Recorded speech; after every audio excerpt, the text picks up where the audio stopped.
Bismillahirrahmanirrahim. Assalamu alaikum everyone and welcome to Divine Allegiance. I'm your host Maulana Baig, a show where knowledge meets reality. So I am excited to get started on a new series that we had announced, and that is going to be regarding Imam Mahdi Ajalallahu Ta'ala Farajah Sharif.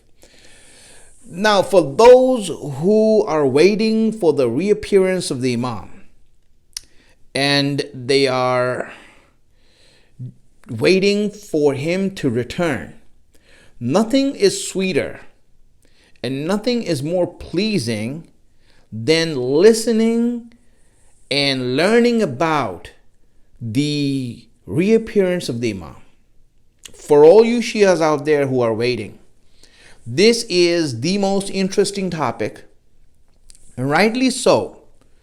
Because everyone who's waiting for it, you see that it's like we want to hear about it. Even though we heard it once and twice and many times, we still want to know more. It's this intriguing. It's something that is of interest to us because we're waiting. And as a people who are waiting, every time that we speak of the Imam and the reappearance of the Imam in any shape and form, we are interested in that. Wherever there is a talk of the Imam and the Imam is being mentioned, the last Imam, meaning the Imam of our time, when he's being mentioned, look at yourself and you will see that your interest is piqued and that you are intrigued by the discussion. Even if you heard it before, it doesn't matter. You want to know it again, and you want to know more of it. Shias are always in the process of scrutinizing every event that happens. Because we are waiting, everything that happens, we are looking at that event that takes place, or the occasion that takes place, and seeing what is the relationship of this event to our Imam. Because Imam plays a significant role in our lives. And it's true. Imam Zamana plays a significant role in our life, and this is our character. The character of a believer, the character of a Shia is that because he's waiting, and it's so important for him, this idea of the Imam coming back and him joining the Imam, it's so central in his faith system, in the system of his faith and ideology, that everything that has to do in the world and whatever occasion happens in the world, whatever event happens, local or global, doesn't matter. You see that the first thing he thinks is that what does this have to do with the Imam? And as we are going through the crisis that we are going through, I've heard many people and everyone on WhatsApp, you will see it, is trying to speak about Imam Mahdi and about how this might be a sign or of the last days of the end times, and how this is the case like that. But even if it is or it's not, that's not the issue here. The issue is that because the Imam is important to us, we want to see what does this have to do with the Imam. You see, that's what's important. And that's what I want to get at. And it is true that yes, maybe the event has no relationship with the Imam. As did the ulama, they say this is not a sign of the Imam. It is more of a test from Allah, as has been defined by our ulama and our scholars. They have described this as a test from Allah for all of mankind. It's a global test, and everyone has to go through it. So that's different. That's besides the point. The point is that we are always, as a people, scrutinizing every event that takes place to see how does it play a role in the dhuhur and the reappearance of our Imam. Naturally, we have been waiting for 1400 years, and that's a long time. We have been waiting, 1200 years. since the Imam, that we have been waiting after his disappearance, after he went away from our sight. We have been waiting, and so we have been observant. We are the most observant nation in this globe, on this earth. Every event that happens, we are observant to see what role does it have to play in the bigger picture of creation and the timeline of creation. We want to see how the loose ends are tied up. This is our religion. This is our faith. And that's why it's important for us. Now, when it comes to the Imam, and when it comes to the discussion of the Imam, as we pay attention to things that happen, we need to see what are the important things as opposed to the less important things we need to be concerned about or to invest our time in. One of the things that we all agree on, you and me, you sitting there and me, everyone is agreeing on this, that the one thing that we have right now because of this crisis is time. In fact, the only occasion when people have time is when they go to jail. That's when they are time. They are literally serving time there. And so now Allah has imprisoned all of us in our homes and given us the time. So we can't complain that we don't have time now. We do have time. So now as we have time, we want to see how we can invest that time.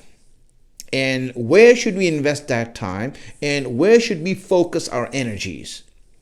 So in the discussion of our Imam and Imam Mahdi, for all of us, there are different discussions that take place. Two major discussions. One discussion is regarding the signs of his appearance. There are different signs and different things that will happen, occurrences that will take place before and during his return. So these have been discussed in hadith, in riwayat of our Imams. They have mentioned it in detail. A lot of hadith regarding our Imam and about the signs known as alamat. Alamat, or the signs of his reappearance. So these signs, are loosely divided into two. Things that are bound to happen and things that are not necessarily important for happening. I mean, either it could happen or not, it doesn't matter. And the things that are bound to happen, for example, the coming of Khorasani, or the killing of the innocent soul. These are different signs that have been told in hadith of it happening. And for sure it must happen before the Imam comes. And there are certain signs that are vague in nature and in very randomly spoken of, and could happen, could not happen. It's not a must for it to happen. Like, for example, earthquakes and wars and other things like that. So it could happen or could not happen. So many of these things have been mentioned by Imam Ali and many of our Imams in regards to the coming of the last Imam and the end times. So when we look at these things, these are things that are intriguing and are interesting, and many people of our people love hearing about it, which is a good thing. But really, it's not as relevant and as significant as the second subject related to the Imam, which is the conditions of the reappearance. Conditions or shara'it. In Arabic, shara'it, from the word shart, means condition. Now, conditions are necessary. are required. Conditions have to be met. So conditions are more important to discuss and to go over and to remind ourselves and to dig deeper into. A lot of times I've heard and I've seen and read books where conditions have been mentioned, but have been mentioned very loosely. So we want to see that between these two discussions, we are not trying to discuss, I don't want to go into the signs. I will explain today regarding the nature of signs, and that's about it. We will go into the conditions of the reappearance. That is more important. That's what we really want to understand, because from here, I just want to go through that. But in regards to signs, we're not interested in happenings or occurrences.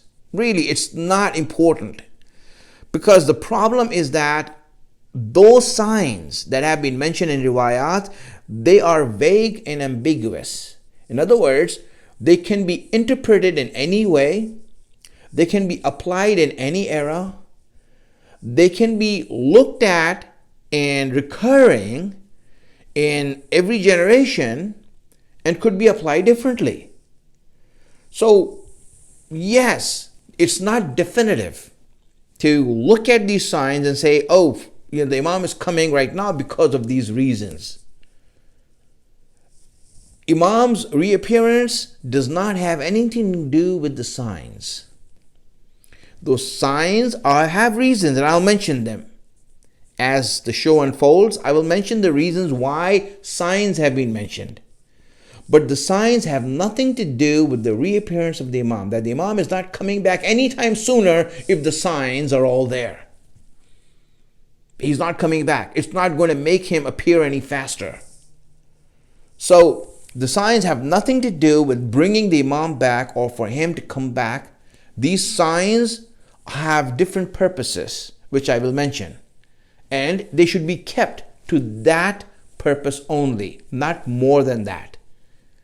But unfortunately, it is true that we people have given more importance to the signs than the conditions, and that's why we see that we are not truly doing the things that are needed to be done for the Imam to come back. Because every time you hear a speech, and I've seen it on WhatsApp, everyone who forwards a speech about the signs of the reappearance of the Imam, why are we always talking about signs? Every speech that's forwarded has to do with signs. And because of that, we see that everyone is just intrigued by this, because this event is going on and everyone is trying to somehow relate the disease that's happening nowadays to the reappearance of the Imam. And I assure you it's not. It has nothing to do with the reappearance of the Imam. So let's go beyond that now and let's go forward. Move on, please. So these signs are vague and they're ambiguous. They cannot, and they cannot be interpreted. I know people love to interpret signs, and they love to say that, this has been riwayat and this has been mentioned there. You've heard this, all the time, that, for example, when King Abdullah died in Saudi, it has been mentioned in the riwayat. And so great, it has been mentioned. So what? What does that do? How does that help us? There's purposes behind the signs, which I will go into, but it's not bringing the Imam back. What brings the Imam back are that the conditions have to be fulfilled.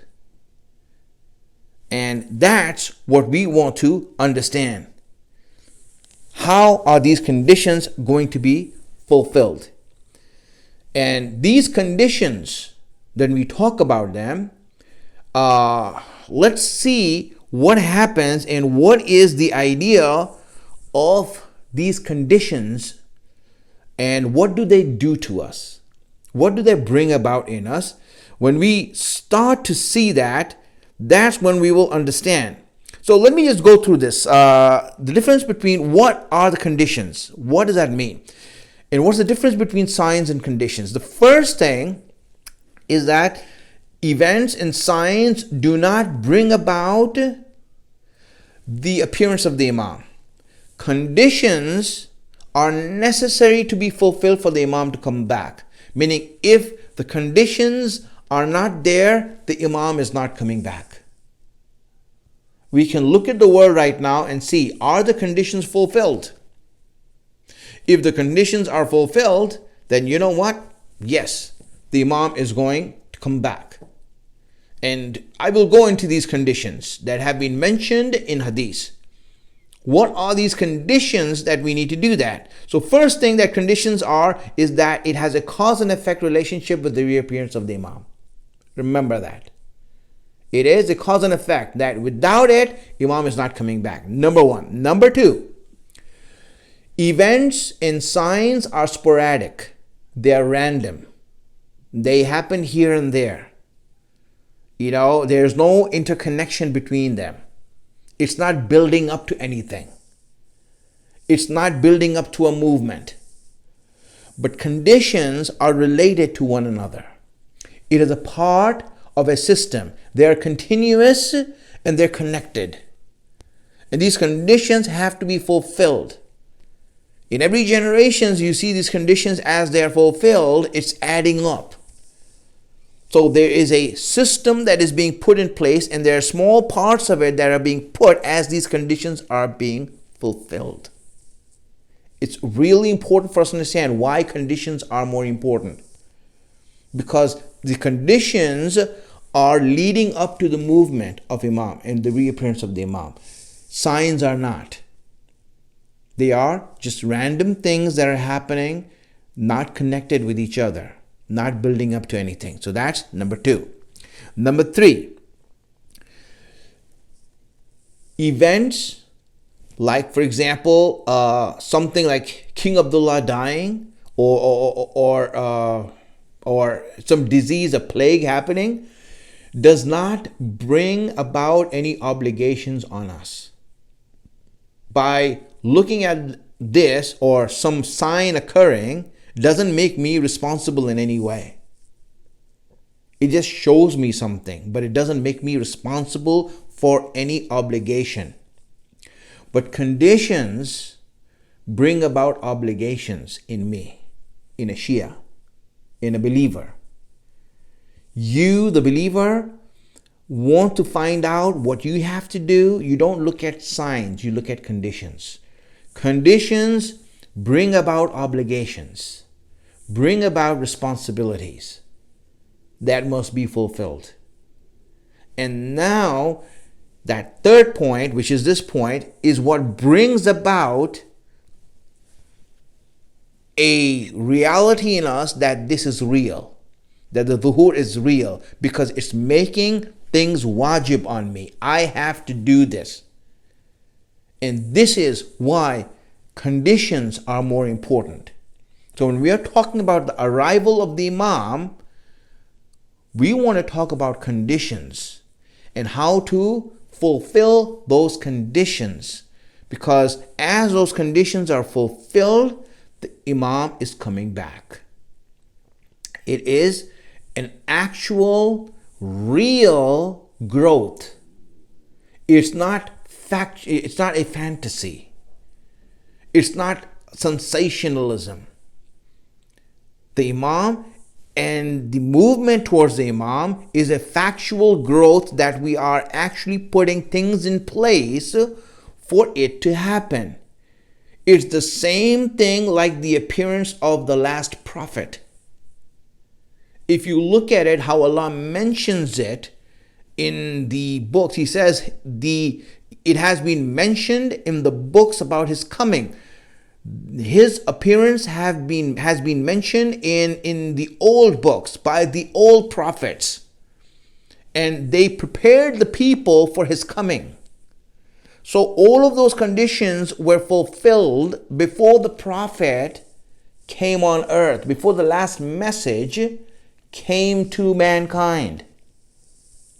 All those conditions were fulfilled. Just like that, the Imam, there are some conditions that have to be fulfilled. And those conditions have to be fulfilled by whom? By the Shias. in the words of hadith, known as khawas. Khawas are the exclusive people or the exclusive inner circle of the Imam. The people who actually believe in him. There are those who believe in him, and then there are those who will accept him and submit to him when he comes back. It's not that only Shias are going to submit to him. No, there are many people who are going to submit to him, but the Shias are the ones who are actively getting ready for him and preparing the grounds for his reappearance. So they are known as khawas. They are special. This is a special group of people, and Allah put obligations on them, responsibilities on them, and that's where now we want to discuss. We want to go in detail regarding the conditions that bring about obligations in us. I want to go into that from tomorrow. Today, I just want a few minutes I'm going to take that we have, the time that we have to go through the reasons why signs are mentioned. I told you that signs have been mentioned, so let me just go through why did Allah mention signs for us. Because it's not irrelevant. It's not that Allah mentioned these signs because He just wants to He just wants us to fantasize about things. No, the signs do have a purpose. Mentioning of the signs also has a purpose. So here are certain things that I will mention to you why signs have been mentioned. First reason, first purpose of a sign that has been alamat of the dhuhur of the Imam has been mentioned is to make the nation and the people aware of wrong ideas that would bring about, like wrong ideas that are going to creep, wrong movements and flags that are going to be raised in the name of the Imam. If they know the signs of the reappearance, then false flags and false alarms will be easy to recognize. That's why signs have been mentioned, so that we don't get misled. Number two, awareness of how the right invitation is going to happen. The right invitation and the right flag, it's going to give us an idea, not the certainty, but an idea as to how it's going to come about. So that's another reason why this happens. Number three, reasons for Allah showing signs to the people is that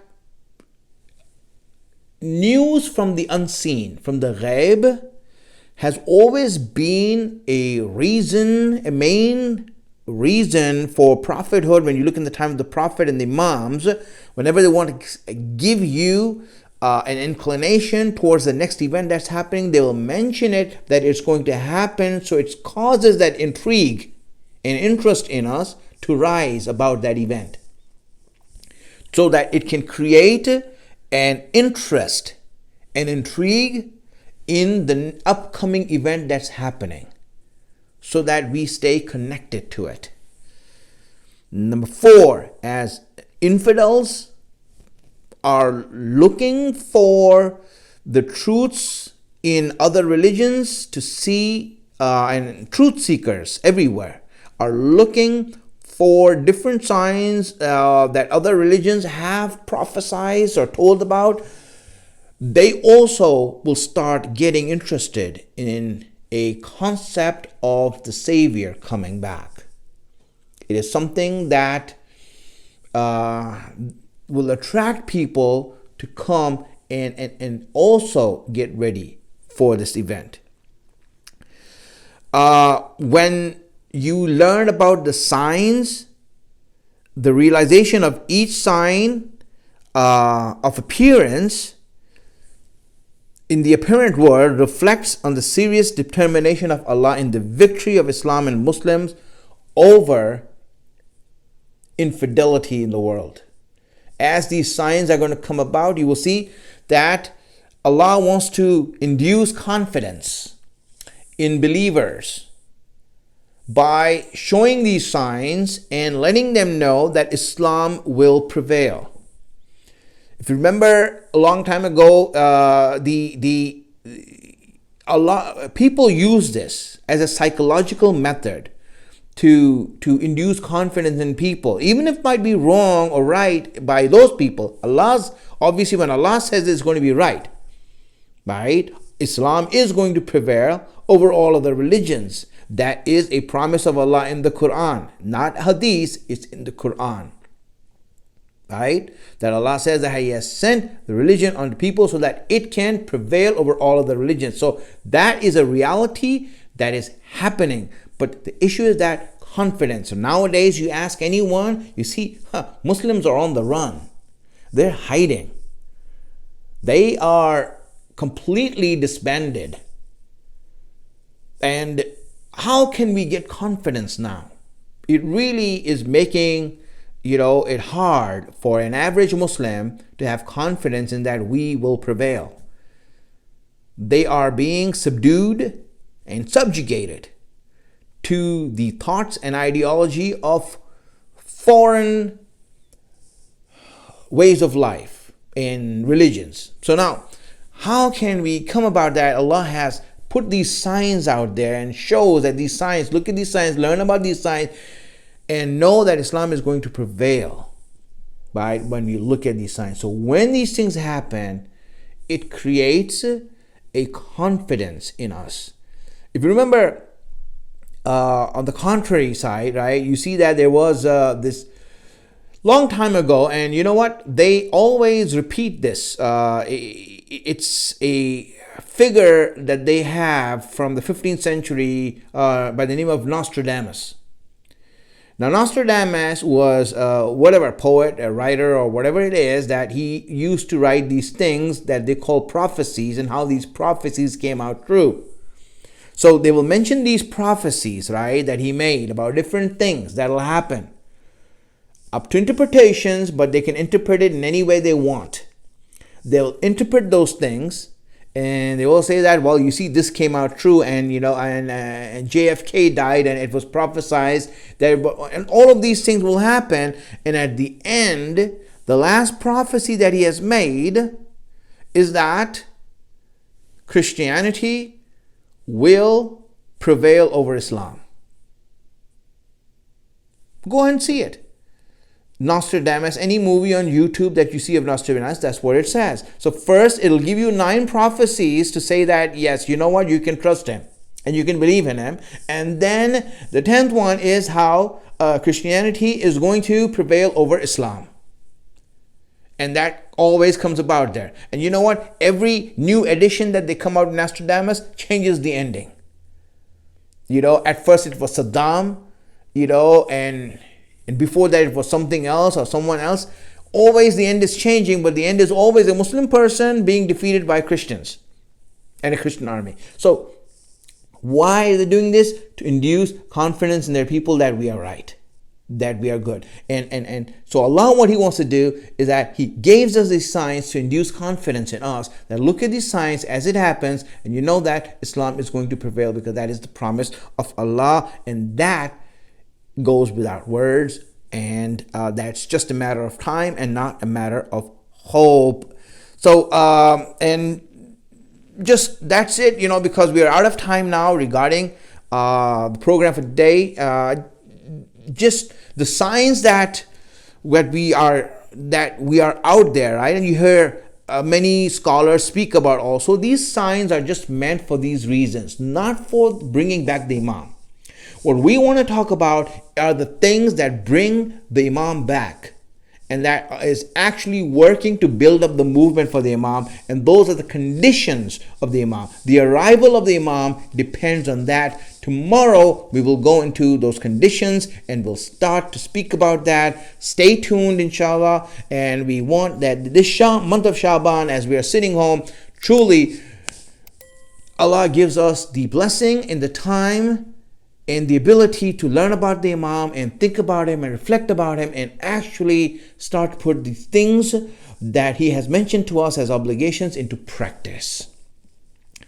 I pray that Allah gives you all safe and sound health and well-being, and truly pray for us also in these days. And we are going to sign off now. This has been Divine Allegiance. I'm your host, Maulana Baig. Wassalamu alaikum wa rahmatullahi wa barakatuh.